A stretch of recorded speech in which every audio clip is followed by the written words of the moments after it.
Good morning বন্ধুরা, কেমন আছো সবাই? Welcome my channel. আশা করি ভালোই আছো সবাই। প্রতিদিনের মতো আবারও এসে গেছি নতুন ব্লগ নিয়ে। এখন বাজে সকাল 9টা। বাইরেটা দেখো কত সুন্দর লাগছে, জানলা দিয়ে দেখাচ্ছি। কি সুন্দর আকাশ, বেলা 9টা বাজে, কি সুন্দর দেখাচ্ছে বাইরেটা। বাজারে এসে গেছে, দেখি বাজারে ব্যাগে কি কি আছে। বাজারে ব্যাগে আছে আম, হ্যাঁ আম। দেখি আর কি আছে। আর আছে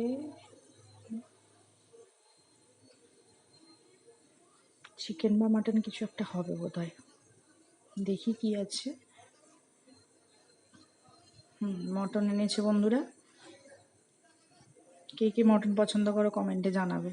চলো ভালোভাবে ধুয়ে নিই মটনটাকে।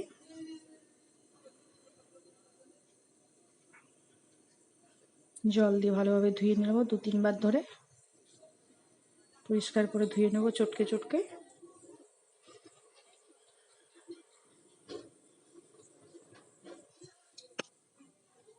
আরেকবার ধুয়ে নেবো।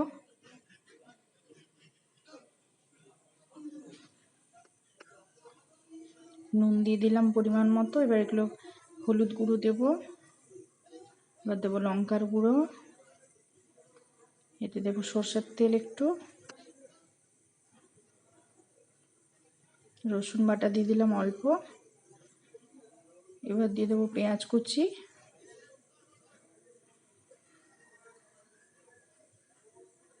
আদা বাটা অল্প দিয়ে দেবো।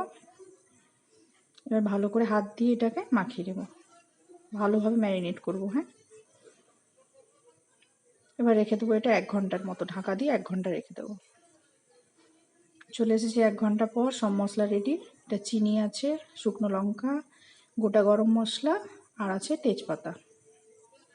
এদিকে আছে রসুন বাটা, এতে আছে পেঁয়াজ কুচোনো, এতে লঙ্কা গুঁড়ো, হলুদ গুঁড়ো জল দিয়ে অনেকক্ষণ ধরে ভিজিয়ে রেখেছি, 15 মিনিট হলো। এতে আছে আদা বাটা।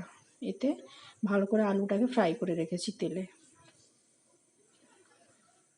চলো এবার কড়াই বসিয়ে দিয়েছি, কড়াইও গরম হয়ে গেছে। এবারে সরষের তেলটা দিয়ে দিলাম। সরষের তেলও গরম হয়ে গেছে। খুব হালকা রান্না করছি বন্ধুরা। এরকম রান্না করলে তোমরা রোজই মাটন চিকেন খেতে পারবে। চিনি দিয়ে দিলাম। চিনিটা দিলে কি হয়, রঙটা একটু ভালো করে আসে, খুব লাল রং হয়।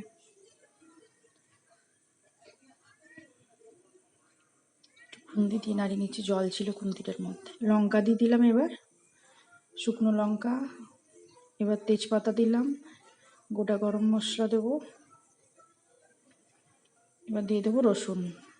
রসুন বাটাটা দিয়ে দিলাম। রসুনটা পুরো লাল হতে দেবে না, কালো যেন না হয়। লাল থাকতে থাকতে পেঁয়াজ কুচোনোটা দিয়ে দিলাম।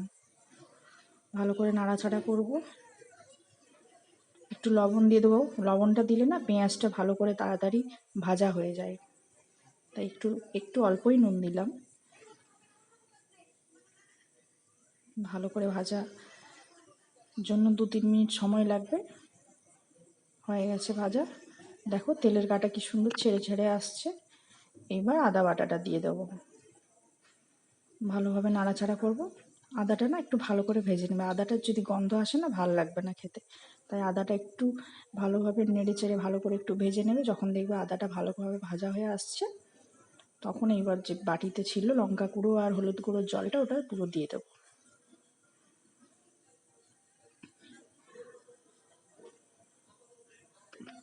ভালোভাবে মশলাটা নাড়িয়ে নাড়িয়ে কষিয়ে নেব।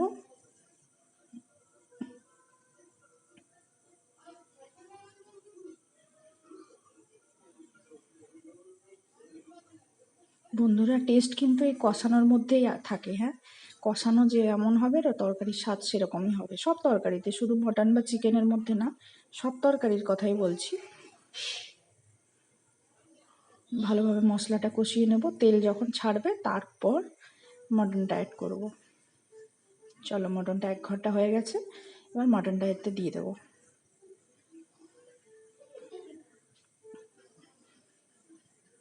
ভালো করে নাড়াচাড়া করিয়ে ঢাকা দিয়ে দেবো কিছুক্ষণের জন্য। কিছুক্ষণ হয়ে গেল, 2-3 মিনিট। এবার একটু খুলে দেখবো কি অবস্থায় আছে। জল ছাড়ছে, দেখছো বন্ধুরা, অল্প অল্প জলও ছাড়ছে। ভালোভাবে নাড়াচাড়া করব।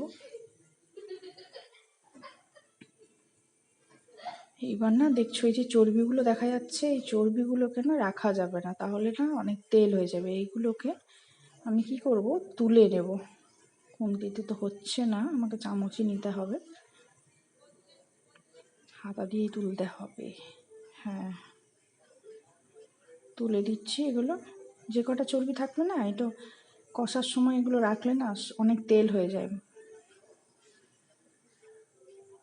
তুলে নিলাম। এইবারে আরেকবার ঢাকা দিয়ে দিই। আর মাটনটা এমনই না, ভালো করে না সেদ্ধ হলে হয় না। আলুগুলো একটু সেদ্ধ কম ছিল, এটা অ্যাড করে দিলাম। এখন আলুটা দিয়ে দিলাম। এবার একটু ঢাকা দিয়ে দিই। হয়ে গেছে। 5 মিনিট পর দেখছি কি অবস্থা। আর অল্প অল্প জল আছে, দেখো। একটু ভালো করে নাড়াচাড়া করে নিই।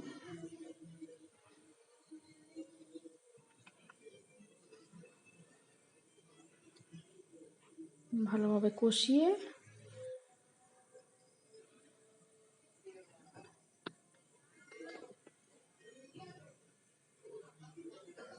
চর্বিগুলো, এবার জল ঢালার সময় হয়ে গেছে, তো এবার চর্বিগুলো অ্যাড করে দিলাম। হ্যাঁ, একটু 2 প্যাঁচ নেড়ে এবার জল দিয়ে দেবো।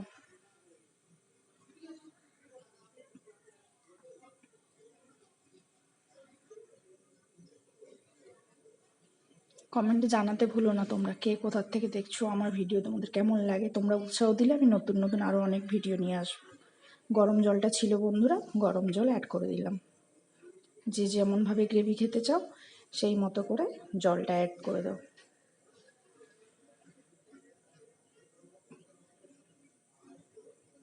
জল দিয়ে দিয়েছি।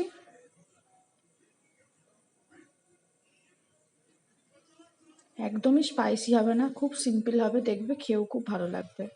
বেশি রিচ হলে তো খেতেও ভালো লাগে না। 10 মিনিট পর ফিরে এলাম।